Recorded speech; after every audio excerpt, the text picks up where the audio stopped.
All right, so I'm ready for our next guest, Mr. James Hicks, who I was on his podcast, and it was it was a really professionally produced podcast. I believe after the podcast, I'm like, okay, what microphone is that? What are you using? What are you doing? He was so great. He just interviewed my longtime partner, Joshua Kramer, for his book launch, The Unicorn in You. So I'm so thankful and so grateful. So welcome, James. Thank you guys very much. I appreciate the honor of being here. Actually, while you were talking about the panel, I said, man, I got to come to that too. But wait a minute, I'm actually part of that panel this weekend. You are? Yeah. I was like, man, I got to make sure to show up for that. But wait a minute, I'm going to be presenting at that as well. It's all good, though. Yes. All right. So our Tech Dermot, if you could spotlight James, that would be wonderful. Awesome. All right. So, I got to know you a little bit on your podcast, which I absolutely love. So thank you so much. For the people that are just getting to know you and seeing you for the first time, can you tell us who you are, where you're from, and how you got started in your business? Definitely. But first and foremost, I'd be remiss if I didn't say thank you again, Selena and Jan, for the opportunity to come and speak to this audience about podcasting. This is what it's all about today, right? Again, podcasting is the new which has been around for a while. So I'm glad that we're having these types of conversations. I'm James Hicks. I am the founder of Hicks New Media, a digital publishing and technology consulting firm that I started about 11 years ago now. Right. And I really started primarily in the text space. So blogging, using WordPress and putting out contextual topics like that. I used to go out to technical conferences, red carpet types of events and things of that nature and report on the happenings of the day. Providing timely, relevant news of the day was really the mission behind the sites that I created. And, if there was any blessing, I would say, of COVID in the last 17 months of us having to stop and pause, it was that I actually got to really refocus. As you can see, that's definitely the branding that I'm using for this year, is be focused on you and realign myself with audio content, realign myself with video content as well, making sure that the messages that I spoke resonated with my audience, my subscribers and folks who were following my channel. So the podcast just flowed into that, again, by having the audio piece, because it's very portable, it's very engaging as well, from the perspective of being able to reach your audience when they're available. Not everyone is available all the time doing a live stream on YouTube or a live stream on Facebook, but you can download the episode from an audio podcast and enjoy it at your leisure. So I've been doing something within the technology space for myself for about 11 and a half years or so now. And I'm so glad you shared that with us. And the past couple of years where we were kind of isolated, especially in the beginning. Yeah. With, COVID and everything like that. And I think people were looking to connect with other people somehow. Right. We're still in that, right? The world it hasn't stopped right now, but the world is still paused because there's not where I can go, Selena, just to hang out with you and we can necessarily go have dinner right now, maybe in a couple of months. But, right now we're still kind of in that interim phase. So that doesn't mean folks haven't stopped wanting to share their message. And that doesn't mean folks have stopped wanting to have that dialogue and talk about what they feel that they're subject matter experts at. And with the advent of technology and making it so seamless now, it's so easy to fire up your own webpage. It's so easy to fire up a podcast or a blog or whatever the case may be and tell stories that there really is no reason. There should be nothing holding people back from creating a platform and owning that platform to where they can share stories and engage with folks virtually. Now we are in the age, like you said, of owning your platform. Right? That's huge. Yeah, I'm huge with that. I stole the catchphrase from Mighty Networks. People pay attention to what they pay for, right? Yes. So if you can transition from that rented land, that rented property. Look, there's 1 billion people on Facebook, and I love what Zuckerberg has done just from that perspective, but we don't own any of that content. All of the photos you put out there, all of the messages that you put out there, you're sharing your inner soul with people around you, but you don't own that land, right? If you fire up your own website, own a podcast, make your own blog, do something that has your name on it. JamesHicks.live. I own that, right? And I put all of my content there. That's when you really start separating yourself from the noise. That's when you really start resonating. If you're looking for subscribers, if you're looking for a community, if you're looking for an audience, once you have it where it's actually not just facebook.com/Hicks New Media, that's good too. I've got that. But when you start saying JamesHicks.live, I own that. And then, you can build on that because I actually own that property.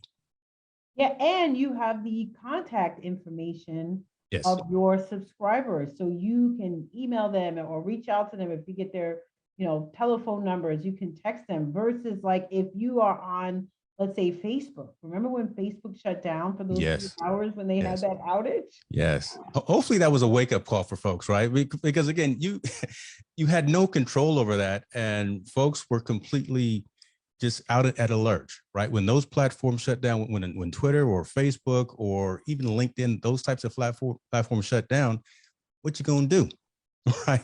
But old school email addresses, old school contact list from that perspective, you can still reach your constituents. You can still have that dialogue and that communication. You can make custom conversations with a subset of that email group as well. But again, you own that dialogue and that communication with your society and with your community and with your audience, as opposed to having to rely upon a third person or a third entity.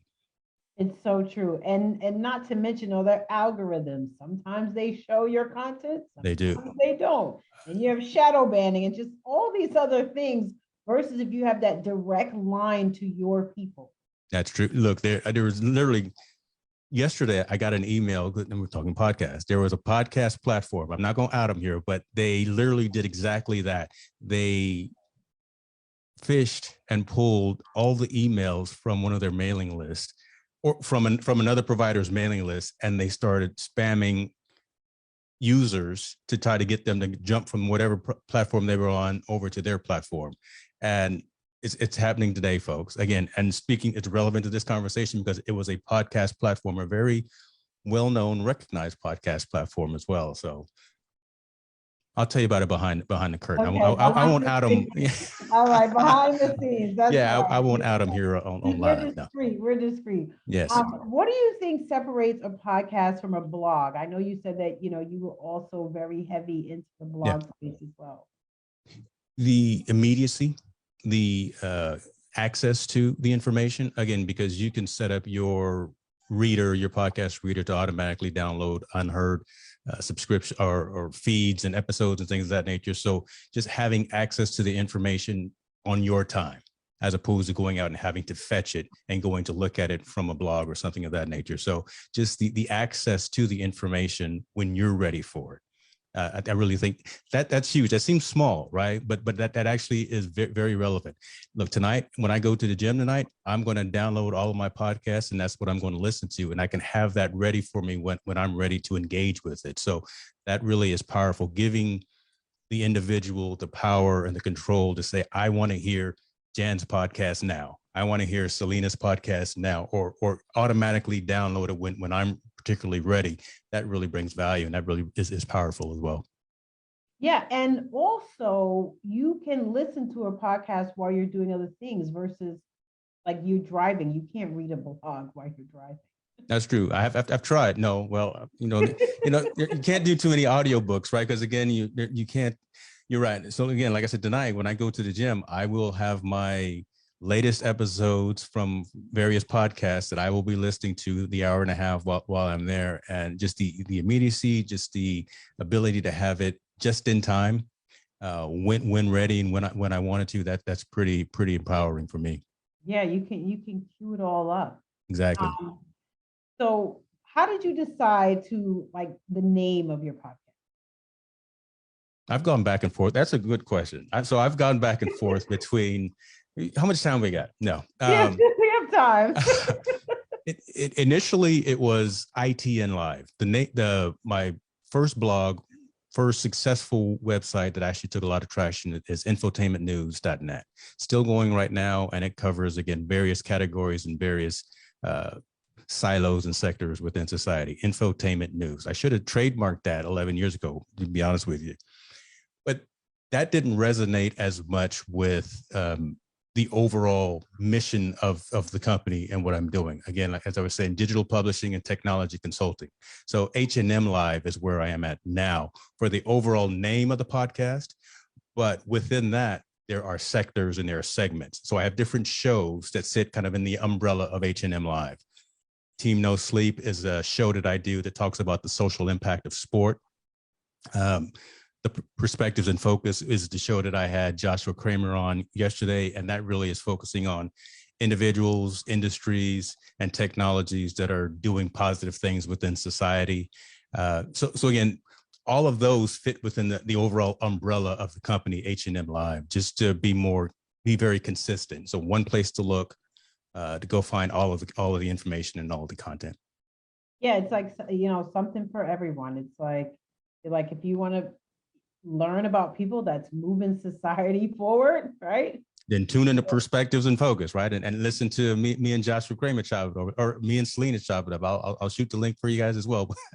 When you want to talk about what's going on from the sports economy perspective. Yeah, it's a sports podcast, but very rarely do we talk about scores. Very rarely do we talk about uniforms. We talk about how something like NIL, the name, image, and likeness, how that's affecting these young athletes, these 18, 19-year-olds who are coming out of high school and now have the capability of making money and making revenue off of their name, image, and likeness.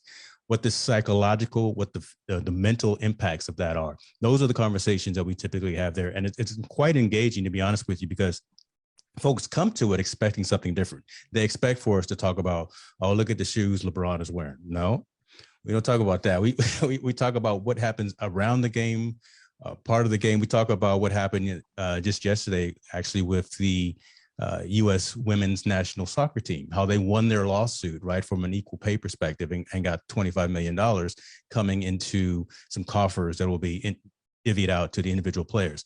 And what does that mean, right? The fact that that's still not enough for these young ladies who are winning the World Cup and actually probably, more exciting to watch than the men. But again, what's that social dynamic, that social aspect, that social impact of something like that from a Title IX perspective, from an equal pay perspective, and how are we going to get them some more? How are we going to finally get them to an an equal playing field? I'm so glad you mentioned that, because I don't know that much about sports. But I did see that article with the women and their pay, and I'm like, I didn't even know that there was such a so much of a pay disparity. Yeah, it's embarrassing. It really is. It was eye-opening for me to see what's happening in sports as far as gender equality. Definitely. And still 2022, right? And still happening. And again, I don't think that the numbers that they were given yesterday are anywhere near being enough. So hopefully there's some continued conversation, and really, my goal to bring it back to the podcast, H&M Live, having all of these different conversations that really still resonate around a similar topic, a similar goal. Making sure that the mind is right, making sure that finances are right, making sure that the emotions are right. We continue to talk about mental health, self-awareness, talk about business, talk about technology. All of those things roll into the overall focus and mission of the podcast, but they're just different segments, different shows that touch on individual topics throughout the week. Yeah, wonderful. So I know that your podcast style is interview style because you interviewed me. Yes, yeah. How did you decide to do interview versus solo? No one wants to hear me speak. That's why. My whole thing is, to be honest with you, and I think I told you this, I'm here, turn these lights on, press record, and let others tell their story. I love that. And every time someone tells me that they're not interesting or they don't have anything to say, I say, you're lying to yourself. You're not just lying to me, you're lying to yourself. So everyone has a story to tell, something that they're interested in, something that they're passionate about, something that they're good at, something that they're the subject matter expert at. So why not take advantage of this platform that I have, which is, I'm not quite engaging, right? There's folks that are watching, there's folks that are listening. So there are going to be a number of eyes and a number of ears that are going to be engaging. tell your story about what it is that you like or dislike, and let's maybe have an awkward conversation, or let's just have that conversation about a particular topic. And the back and forth, I love the back and forth. I do have, frameworks, and I do have templates and run of show in terms of what I want to talk about. And then I'll discuss that with the interviewee. But if the story changes and there needs to be a pivot, I will go down, go to left field and actually find another avenue to have a conversation. I love that engagement, love that interaction. And, I can't do it by myself. So definitely having the interview style works out best. Yeah, and that's great for you to share, because as people are here live and they'll watch on the replay, you decide what style is best for you. Yeah. Right. Yeah. Like interview, maybe you like solo. You can decide what feels right for you. Yeah, I mean, and I'm glad you said that, because there's nothing wrong with doing solo. Look, when I first started doing podcasting, it was with Anchor.fm. Anchor.fm had the app on your phone, and like most of us, we probably sat in our car, recorded a quick 5-minute podcast to ourselves, and talked about how we were, our news pundit type of conversation amongst ourselves. We published that and said, this is how I'm going to solve all the world's problems. But again, you were putting out content about something that mattered to you, something that resonated with you. You had a story to tell. You now have a piece of technology in your hand. You're sitting in the parking lot waiting for the kids at soccer or whatever the case may be, and you put it down on paper or on a digital footprint and pushed it out there. You got commentary, you got feedback, you got thumbs up or thumbs down, and it's all goodness, right? Don't run away from the haters, because if you got some haters, that means you're doing something good, right? So, I mean, just live in that, and the fact that you are spending effort into doing something that you enjoy doing. Yes, it reminds me of Michael Blackson. He's like, you haven't arrived unless you have haters. That's true. That is true, right? I mean, and it's a good thing, right? Because if everyone always was tapping you on the shoulder and said, Selena, you're doing an awesome job. Selena, you're doing an awesome job. There's no constructive criticism and or feedback. How are you gonna get better, right? How do you elevate and rise above the noise if you don't have someone saying, maybe, if you change this or change that, take it into consideration. I don't mean you have to do it, but it's always good to know that, there could be just something extra that could be done to, again, rise above the noise and do better next time. Mm-hmm. So true.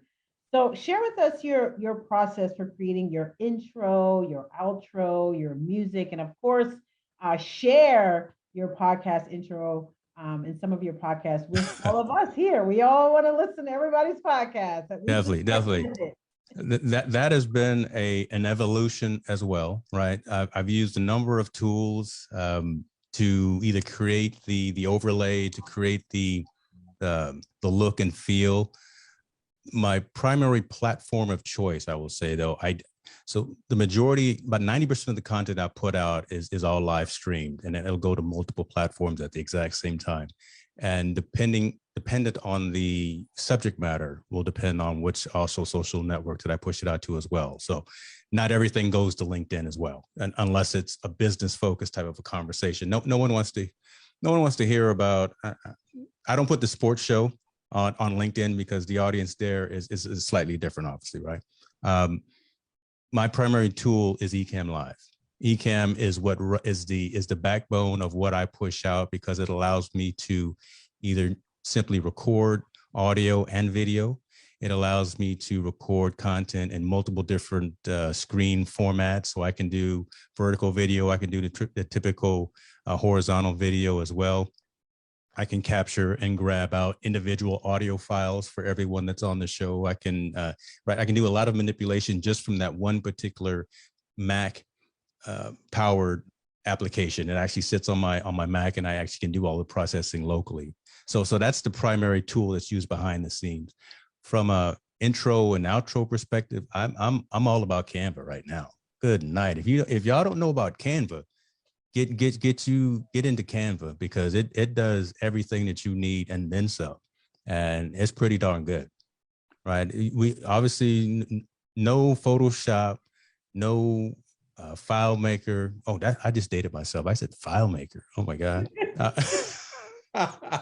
I said, what was the Adobe products as well, right? So no, all of those product suites as well, the primary ones out there, but Right now, from a graphics design perspective, I really have kind of standardized on Canva Pro for removing backgrounds and making my thumbnails and making all of my GIFs and graphics and making slides and things of that nature. So that's my primary tool of choice from that perspective. Audiograms, huge, right? Cutting up content and making micro content. I use a platform called Headliner. Headliner allows me to make the different sizes for Instagram, Facebook, TikTok, YouTube, and LinkedIn, because they all have their different measurements. And it allows me to pull out the waveform, allows me to pull out the transcript because it transcribes the podcast automatically. It allows me to bring in images and have different transitions and different types of overlays and things of that nature, and then share that across those multiple platforms. So those are three of the primary tools within my toolkit for creating pre, intra, and post content. I love Canva, by the way. Look, it's what's happening, right? You know, it's what's happening. Go out there and get pro, though, folks. I mean, yes. You'll get teased with just the free one, but then if you're definitely going to want to upgrade to pro if you get that opportunity. So I'll tell you what. So you wanted to see and hear my podcast? I tell you what. So all right. So let me share my screen. Oh my. Let me make sure what's on the desktop here. Oh my goodness. Okay, let's make sure what is he sharing? So I host my podcast off of my primary website, hicksnewmedia.com. And the podcast, while being syndicated across all the major podcast platforms, yet I'm on everyone, right? I'm on Apple, I'm on Spotify, I'm on Google, and everywhere, right? And so, which is, I'm really appreciative of that. But having, again, one central location that I own, podcast.hicksnewmedia.com, really just makes it so easy. Instead of me having to say, go get the podcast from Apple. Well, maybe I'm trying to pad the numbers at Spotify a little bit, right? So I made 1 week, I want to tell people to go there, but by telling folks just to come to podcast.hicksnewmedia.com, they can come in and they can make their choice in terms of what their particular podcast platform or aggregator is of choice. And you're driving your community to your platform. Say it again. I wish I had my sound effects on right now, because there you go, right there. So I'm taking them to where I place where I own. Media, not all these other places, right? So there you go. Okay, so let's play a little bit of the unicorn in you, since we were talking about Joshua Kramer. All right. So I'll preface this. Every episode has a pre-roll of me saying, "Thank you for coming to the podcast." Can you hear that? No. Can you share your screen and the audio? You know, sometimes when you share it, it says also share sound. My goodness. You know, Zoom, so what is stop sharing and then what is happening, Zoom? Oh, there it is, right there. Share sound. There we go. Oh my goodness, Zoom is going to have me log in. I don't like. But you're already on Zoom. Now, as I'm always striving to provide content that enlightens, entertains, and educates. Every episode I have. Look, I've just enabled supporter functionality on the podcast. So click the link in the show description, and any support that you provide will be greatly appreciated. Be well. So that runs. I have an intro that runs, because again, this is pulled directly from the live stream, but consciously I've actually trimmed down the intro to 30 some seconds. This one is actually 33 seconds. And that again is, from a live stream perspective, I do that to allow all of the networks to sync up. So if I'm streaming to Facebook, to YouTube, to my webpage, or to LinkedIn, that allows all of those locations to sync up as well. I'll skip past that just so you guys can hear the conversation. Technology that are making positive strides within society. Today, my guest is Joshua Kramer. Joshua is the creator of The Unicorn in You. It's a personal growth and development perspective that emphasizes 5 key principles as the foundation for peace and joy.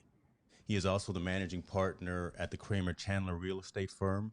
He's also an active member of Young Presidents Organization, which is an American-based worldwide leadership community for chief executives. Today is a good day for Joshua. I am thrilled and honored to have him on the show today, and he will explain a little bit more. But first and foremost, let's bring the man of the hour on, please. Ladies and gentlemen, Joshua Kramer, how are you, sir? How are you, my friend? Great to be here with you, James. I appreciate you having me. Look at that. Sir, definitely. Now, see, there's just a tease. Look, not just if you want to hear the whole episode, That's a tease. podcast.hicksdomedia.com and and check it out. But that's what, and so I will say this, right? So you heard the pre-roll, right? I currently do not have intra or post ads in the podcast, and I do that consciously. I don't want to split up I want to break up the vibe of the conversation. Now on YouTube, I do have those advertisements and things of that nature. But yeah, for the podcast in and of itself, no, I don't have any breaks in terms of, again, advertising or sponsorship roles in that. I personally don't like, again, the fact that it breaks up the dialogue and breaks up the conversation from that perspective. I'd rather just do it at the beginning as opposed to intro and end on the audio piece. I must say, I love your music. It's like so soothing. That's smooth jazz for you right there. Get you ready for the hard hitting conversation. You never know what I'm gonna talk to you about. I might. It's true. It's like I was like, okay, thank you, right. Thank you. And so every show is different, right? It's definitely it's more of an upbeat vibe for Team No Sleep. It's that kind of mellowed out sound for Perspectives and Focus, and then the Digital Collective, which is my technology focus one, has a whole different, the same pre-roll, but has a different 33-second intro that goes with that as well. Yeah, I love that.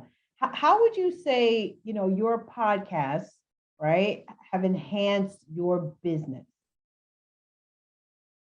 Definitely from a credibility perspective, right? Because I can say all I want to say, and I can write as many blog posts as I want, but if you can't look at me and see me doing what I call the jazz hands, you notice I talk a lot with my hands, right? If you don't see the emotion, if you don't see the dialogue and the passion kind of in the conversation, this has helped. So the video piece has definitely helped folks to connect with me and understand that this guy rocking all his focus gear, rocking his own own merch and things of that nature, and the canvas behind you says, if you don't kill it, your family won't eat.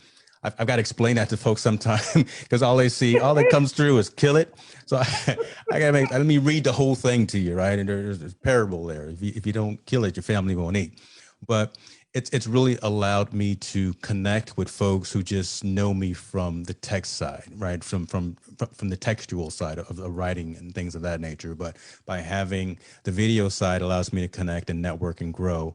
By having the audio piece out there as well, it's easy. The audio piece is easier to share.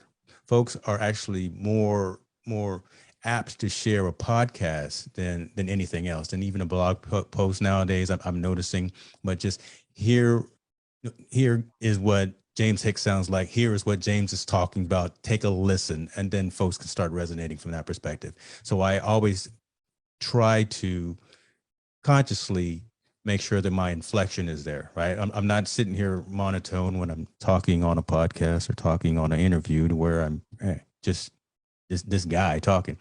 Trying to bring that energy, right? And really make sure that you can hear the passion and you can hear the excitement in the voice during the conversation. So it's helped. It's definitely been very good, very, very positive, again, in terms of meeting new people, meeting new folks who are interested in coming on the show, because it brings credibility and it brings the fact that you know what you're doing, right? Folks have actually said that you're I'm gonna put you on the scene, right? So you kind of said, know what you're doing. You look good, decently doing it. You sound right. So I'm willing to spend my time and bring my brand and my representation on your show, because you don't look fly by night, right? You got some of this stuff put together. So it has helped quite a bit. Yeah, I definitely think it adds to the credibility, and it also positions you as a leader in your niche, in your space. When someone sees that you have 40, 50, 100, one of our other speakers have like 300 episodes, you're like, okay, you're in it to win it. Definitely. And then people build that know, like, and trust, because now they've been listening to you for hours, 50 hours, 80 hours, 100 hours, right? So they know that, in this arena, in this area, you are the authority. Definitely. I completely concur with everything you just said there. Yes. And speaking of that, kill it. I guess it's better to have kill it and not just kill. You're gonna make me rearrange my entire studio here, right? Now I'm having issues. I know there are some folks in the comment that are watching. They know I like to buy gear, and I see them in the comments here. But so now I'm gonna have to change some aspects of the studio, move some lights, move some canvases I'm around. telling you, kill it is better than kill. I don't know. We'll see. Next time you see me, that's going to be over here by the on another wall. I'll work something out. It's all good, man. Who would you say, are like candidates for a partner? Who would you recommend? Like authors, speakers, coaches, small business owners, everyone. Who do you recommend create a podcast? Yes. Yes. Right. Everyone. If you have a story to tell, or if you have something that you want to talk about, or someone who in your sphere of influence around you who you would yourself like to talk to and talk about, fire up a podcast. Just do it. It's ridiculously easy. Where's my phone? Everyone's got $1,000 camera and recording device in their pocket right now, right? And there are free apps that allow you to fire up and make a podcast, and you can push that out to the major syndicated platforms very quickly, very easily. There's no excuse for you not to have something that you own, where you actually share your story and you share your passions with your audience. Everyone has that audience, so everyone should have something that they can communicate to their constituents with. I agree. Don't let fear stop you and nurture procrastination. Now is the time. People want connection, especially as we talked about in the past few years, where we weren't able to hug people or kiss people or really get so close to people. People are craving that connection. So allow them to connect with you on your podcast. And there's been a few comments in the chat that I think you should be aware of. Oh, see, Selena, please don't. Do I have some hecklers in the room? I got some hecklers in the room. See, okay, there we go. Mr. Worthy, I see you, sir. Appreciate you, sir. Appreciate you, sir. He says you dated yourself, I guess, you said file something? I've said Lotus 123, FileMaker, WordPerfect. I've been around the sun a couple of times too. So I'm just gonna leave that there. Steve says, where do you see podcasts in the next 18 months? It's a good question. What's interesting though, podcasting has been around for so long, but it hasn't really evolved. It hasn't changed since the advent of podcasting. We're no longer only talking about RSS feeds, right? We're now talking about not only the audio piece, but we're also talking about podcasting from a video perspective. But the change of a podcast has been very slow. The adoption is happening right now. And again, I think and I'll say it again, and if there was any positive or blessing of COVID, of being locked down for 17 months, it allowed folks to stop, pause, and reassess what they're doing. And a lot of content creators started firing up and making podcasts at that particular time, because again, they were locked at home, locked in their backyard, and started sharing stories. What I see happening again I'm gonna call that short to midterm, Steve, 18 months, because within technology, you never know what's going to happen.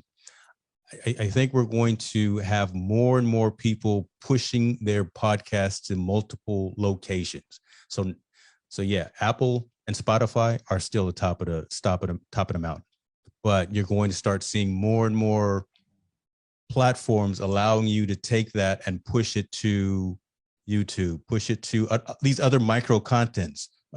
Micro social media content providers, right? To the TikToks of the world, to the Snapchats of the world, or wherever else the kids are using these days, right? But allowing you to share your stories more seamlessly across multiple locations. We're seeing Facebook now have actually podcasts where you can integrate those into your Facebook brand page, right? So you can actually have your feed push there. So access to the information, I think, is going to become much more seamless as we start progressing through these next 6, 12, 18 months or so. And that's good for both sides, the consumer and the creator.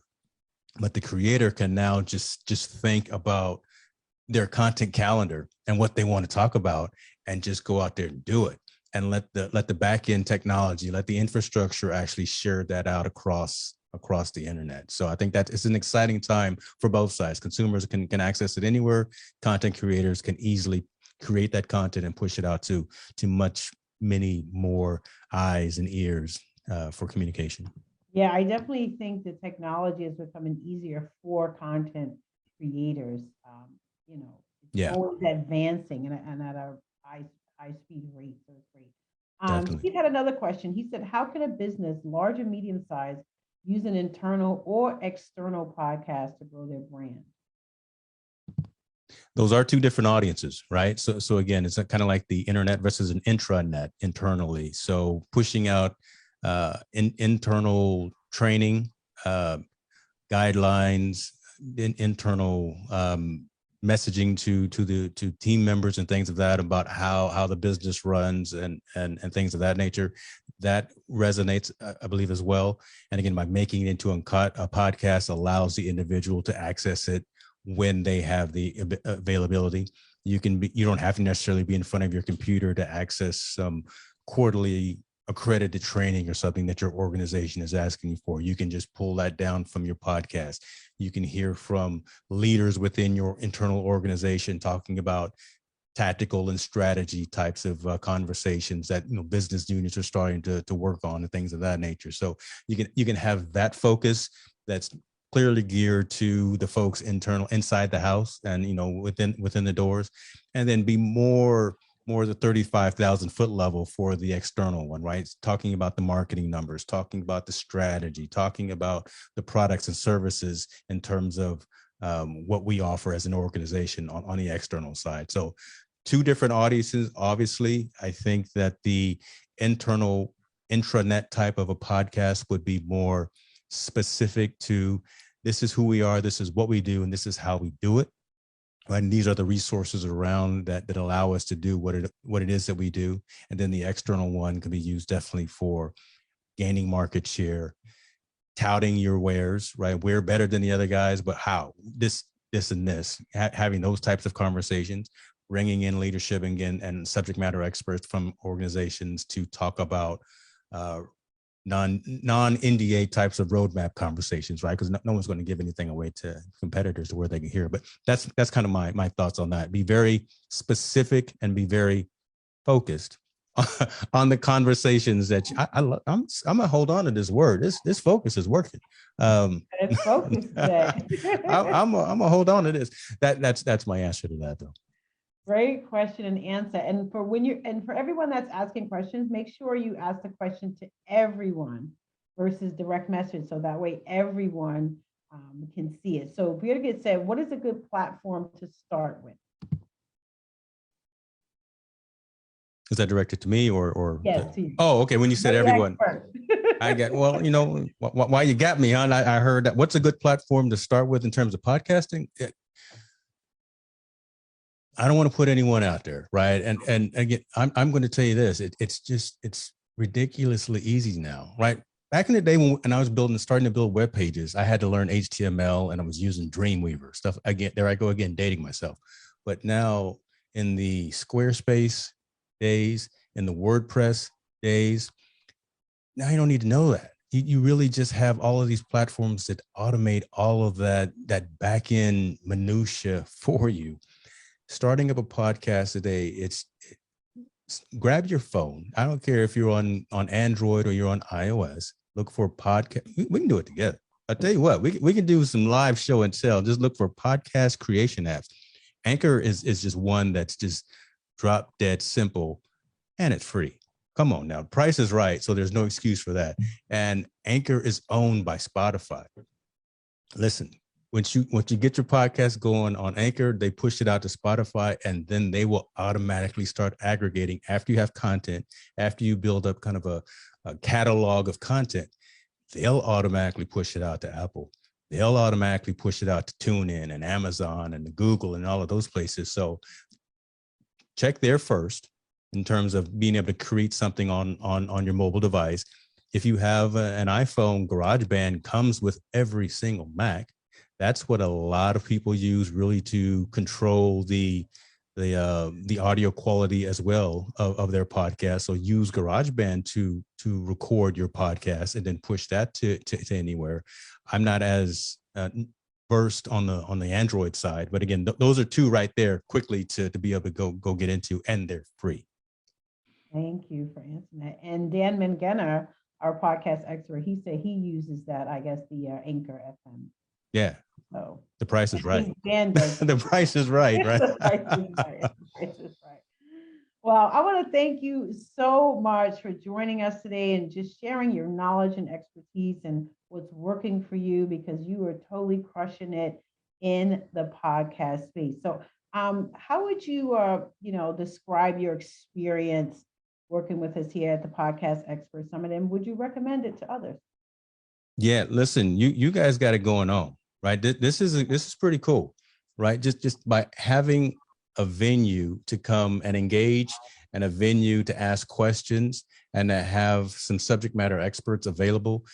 Listen, you got to take advantage of this, and what you guys are doing here at the Podcast Expert Summit, I think, just really resonates. We need to have more of this, to be honest with you, for folks who are hesitant, who want to go out and engage, who want to start some type of a platform, who want to start conversations, things of that nature. So you should throw a summit like once a month. I don't know if you are, but you should throw one once a month and just do that. But no, my experience working with you, Selena, and Jan and the team has been fantastic. Again, you very, very polished in terms of the organization. Everything's put together. You've got the resources for the beginner, for the amateur, for the quote unquote professional as well, right? I mean, it's all good. It's all good. 2 thumbs up from my side. Oh, thank you so much. Give some love in the chat to James. If you learned something, if you got a different perspective, please put some love in the chat. Birgit says, thank you for your answer.